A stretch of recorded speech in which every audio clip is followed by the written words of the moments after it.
भगवान देख रहे हो, आपका मंगल करेगा। मुस्कान जी, राधे राधे महाराज जी। महाराज जी, मैं श्री कृष्ण जी को माधुर्य रस के भाव से नित्य स्मरण करती हूँ और गीता जी का पाठ 2 वर्ष से कर रही हूँ, परंतु महाराज जी मेरी हिंदी अच्छी नहीं होने के कारण श्लोक का शुद्ध उच्चारण सही प्रकार से नहीं कर पाती। महाराज जी, ये मेरे हृदय की एक प्रकार की कमी नहीं, बोलता है महाराज। भगवान इस श्लोक से नहीं मिलते। मान लो कोई संस्कृत का भारी विद्वान है, क्या उसको भगवान मिल जाएंगे? क्या भगवान भाव से मिलते हैं। आप हिंदी पढ़िए गीता जी की, और जो गीता जी कह रही वो जैसे मानो, अनन्य चेता सततम यो मां स्मृति नित्यसः तस्याहम सुलभा पार्थ नित्युक्त योगिनः। ये श्लोक पढ़ लिया, अब इसका हम भाव नहीं समझा, पुण्य तो हो जाएगा लेकिन लाभ नहीं मिलेगा।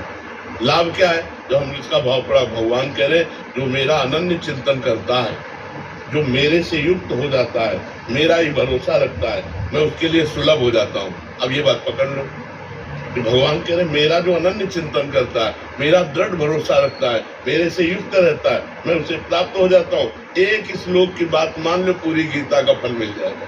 कोई श्लोक में एक ही श्लोक की बात मान लो, हम पूरी गीता कंठस्थ कर लें और भजन न करें तो हमें लाभ नहीं मिलेगा। हम एक ही श्लोक की बात पकड़ लें कि भाई भगवान कह रहे मेरा निरंतर भजन करो, बस। रोज हिंदी से तो हिंदी आती तो अर्थ तो पढ़ ही रहे ना, बस खूब भजन करो और अर्थ पढ़ो। भगवान इसी से प्रसन्न है। भगवान हर विद्या से भगवान की प्राप्ति होती है। मतलब संस्कृत एक विद्या है, अब सबको संस्कृत नहीं याद तो क्या वो भगवत प्राप्ति नहीं कर सकता? वो कर सकता है। हिंदी हमारी मातृभाषा है, ये तो हमें सहज में याद है, सहज में हमारा अधिकार हिंदी में।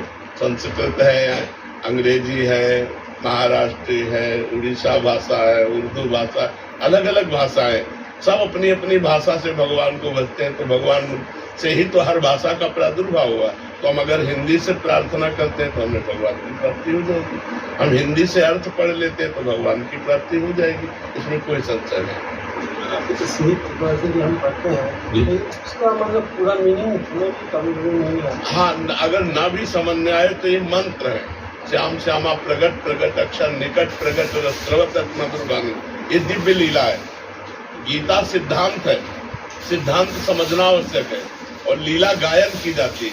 गायन करने से धीरे धीरे लीला चिंतन बनने लगेगा। अब जैसे चतुरासी जी का 45वां पद है, आवत श्री वृषभानु दुलारी, आवत श्री वृषभानु दुलारी, रूप रा